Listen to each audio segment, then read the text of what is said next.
আসসালামু আলাইকুম রহমতুল্লাহ। আমার প্রিয় শিক্ষার্থী বন্ধুরা, আশা করি তোমরা সবাই ভালো আছো। আমিও আল্লাহর অশেষ রহমতে ভালো আছি। আজকে তোমাদের সাথে ক্লাস করব ডায়লগ। সাধারণত ডায়লগ সম্বন্ধে আমরা কি জানি, আসলে ডায়লগ বলতে কি বুঝি, এটা যদি আমরা বলি তাহলে ডায়লগ মানে হচ্ছে সংলাপ। সাধারণত হলো দুই বা ততোধিক ব্যক্তির মধ্যে কোনো নির্দিষ্ট বিষয় নিয়ে কথোপকথন করাকে আমরা ডায়লগ বলতে পারি। এর আগেও কিন্তু আমি অনেকগুলা ক্লাস আপলোড করছি, চাইলে তোমরা ইউটিউব থেকে ক্লাসগুলো দেখে নিতে পারো। তো এখন তোমাদের সাথে আলোচনা করব যে ডায়ালগে কেমনে শর্টকাট ওয়েতে ভালো রেজাল্ট পাওয়া যায়। সাধারণত ডায়ালগ আমাদের এসএসসি এইচএসসি উভয় পরীক্ষাতে ডায়ালগ আসে, এবং দেখা যায় যে ডায়ালগ সাধারণত দুইটা ব্যক্তির মধ্যে কথোপকথন কোনো একটা বিষয় নিয়ে আলোচনা চলে। তো সাধারণত এই ডায়লগকে সাধারণত লেখার নিয়ম সমূহ সাধারণত দুইটা দিক আছে, একটা হলো গুড সাইড ডায়লগ আর একটা হলো ব্যাড সাইড ডায়লগ। সাধারণত দুইটা নিয়ম যদি তোমার জানা থাকে তাহলে কিন্তু নিঃসন্দেহে তুমি ভালো ফলাফল ইংলিশে পেতে পারো। তো আজকে আমরা আলোচনা করব গুড সাইড ডায়লগ নিয়ে।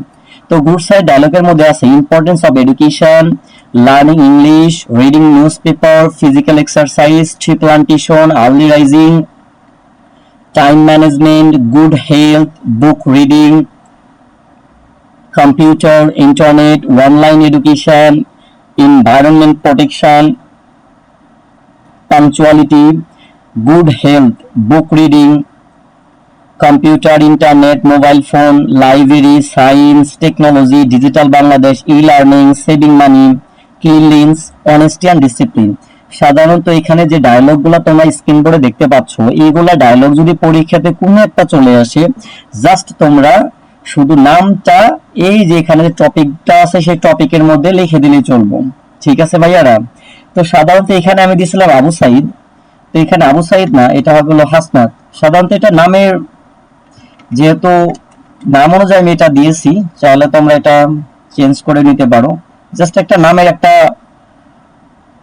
মানে আমার পছন্দ অনুযায়ী দুইটা নাম আমি সিলেক্ট করছি এখানে, চাইলে তোমরা যে কোনো নাম দিতে পারো। তবে হ্যাঁ, যে কোনো নামই তোমরা দিতে পারবে না যদি তোমাদের পরীক্ষায় এরকম ডায়লগ লেখা থাকবে, a dialogue between Hasnat and his friend Hadi about the importance of dash. তার মানে এখানে টপিক নির্ধারণ করা থাকবে, যে টপিকের মাধ্যমে তুমি বুঝতে পারবে যে এখানে কোন ব্যক্তির দেওয়া থাকবে, এখানে নাম দেওয়া থাকবে। তোমরা যখন পরীক্ষা দিবা, পরীক্ষায় তোমরা তো এমনি জানো পরীক্ষায় বসলে দুইটা ব্যক্তির নাম দেওয়া থাকে। ধরো এখানে আছে যে সাপোজ ইউ আর রহিম আর your friend Rahima, now write a dialogue between মানে Rahima about the importance of learning English. ধরো তোমাদের পরীক্ষা আছে ইম্পর্টেন্স অফ লার্নিং ইংলিশ, তাহলে তুমি কি করবা, ওই যে একটা ব্যক্তির নাম আছে রহিম বা রহিমা, জাস্ট এখানে যে ছেলে হও তাহলে দিবা রহিম, আর যদি মেয়ে হও তাহলে দিবা রহিমা। তো এই মোটামুটি টপিকে যদি তোমাদের একটু বলি তাহলে কি করবা, আগে এখানে কিছু ওয়ার্ড মিনিং আছে, এই ওয়ার্ড মিনিং গুলো জানলে গেলা তোমাদের এটা পড়া সহজ হবে। সাধারণত ওয়ার্ড মিনিং জানলে তোমাদের পড়াটা কেমনে সহজ হবে, যদি তোমরা ওয়ার্ড মিনিং জানতে পারো তাহলে নিজে নিজে এটা বানিয়ে লিখতে পারবা বা মনে থাকবে ওয়ার্ডগুলা। যেমন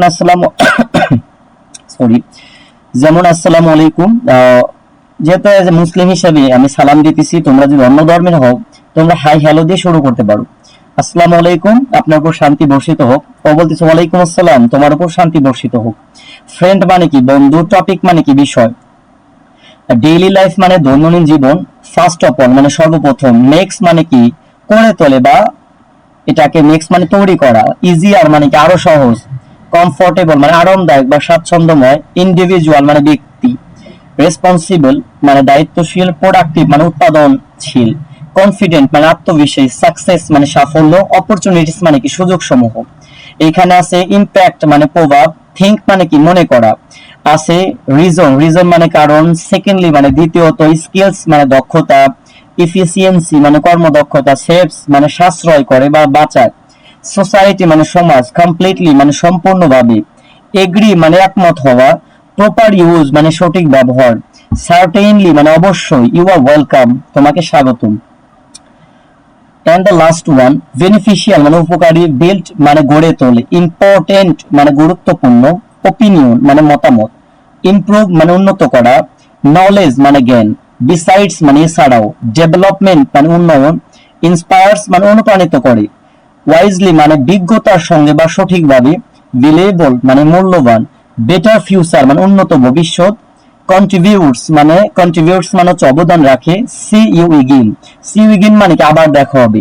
তো এই শব্দগুলো বলার একটাই কারণ, যদি তোমরা শব্দগুলো আগে পড়ে নাও তাহলে কিন্তু তোমাদের এই ডায়লগটা পড়া সহজ হয়ে যাবে। ওকে, ধরো এখানে আসছে তোমাদের পরীক্ষা আছে রহিমা দিয়ে, মানে রহিম এবং রহিমা দিয়ে, মানে যদি ছেলে হও রহিম দিবা, তোমাদের ফ্রেন্ড অন্য একটা ফ্রেন্ডকে নাম দিবা, দুইটা ফ্রেন্ডে যদি নাম দেওয়া থাকে।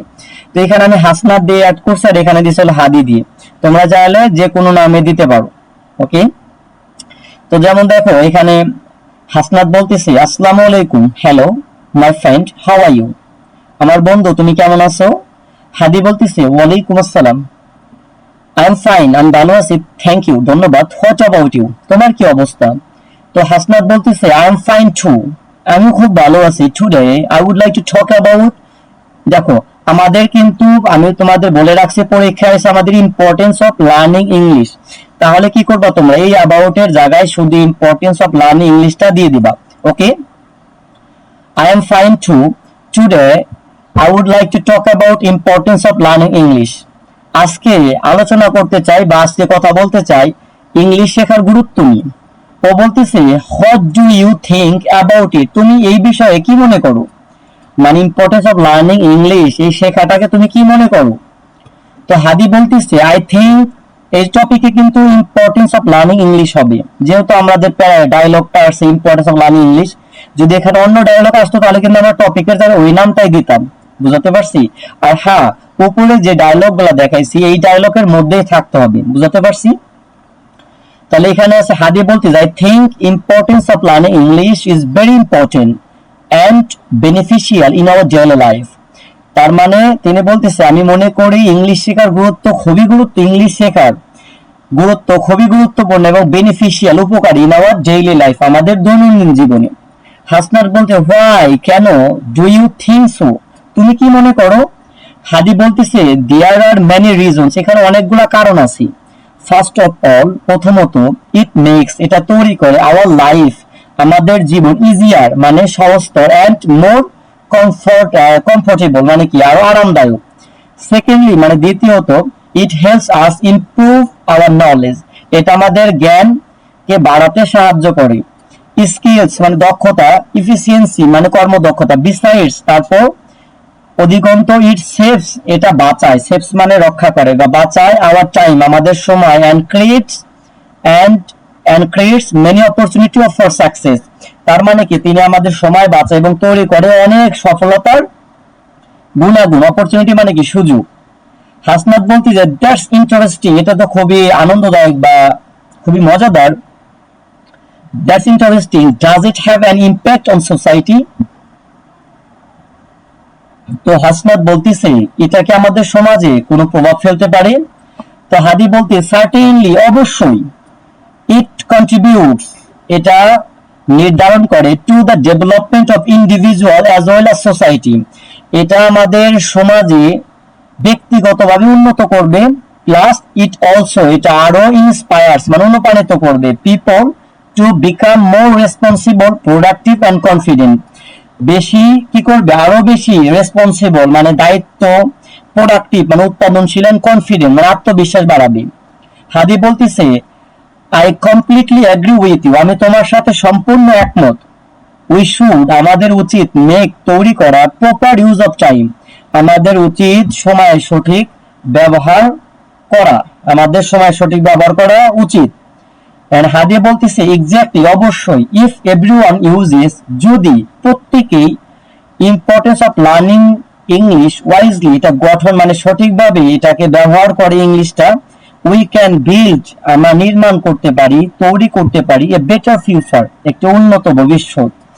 হাদি বলতেছে thank you for your valuable time, valuable opinion, তোমার সুন্দর মতামতের জন্য ধন্যবাদ। হাদি বলতেছি you are welcome, see you again, just আমি নামগুলা কিন্তু এই নামগুলা সাধারণত আমি এখানে বোঝানোর জন্য দিয়েছি, তোমরা চাইলে অন্য নামও এখানে ইউজ করতে পারো, জাস্ট আমি দুইটা নাম বোঝানোর জন্য তোমাদের দিয়েছি। তো এইভাবে যদি তোমরা ডায়লগটা লেখো আমি আশা করি পরীক্ষায় তোমরা 10-এ 10 পাবা। তো এই ছিল গুড সাইড অফ ডায়লগ, এবং পরবর্তী ক্লাসে হয়তো ব্যাড সাইড ডায়লগ নিয়ে আলোচনা করা হবে। তোমাদের সবাইকে ধন্যবাদ, ক্লাসটা দেখার জন্য ধন্যবাদ। আশা করি তোমরা ভালো রেজাল্ট করবে এবং পরবর্তী কি টপিক পেতে চাও, physics, chemistry, biology, higher math, general math, ভূগোল, ইতিহাস, পরিণীতি, যে কোনো বিষয়ে তোমরা জাস্ট আমাকে কমেন্টে জানিয়ে দাও। চেষ্টা করব তোমাদের আলোকে পরবর্তী ক্লাসটা সাজাতে। Thank you so much. আল্লাহ হাফিজ।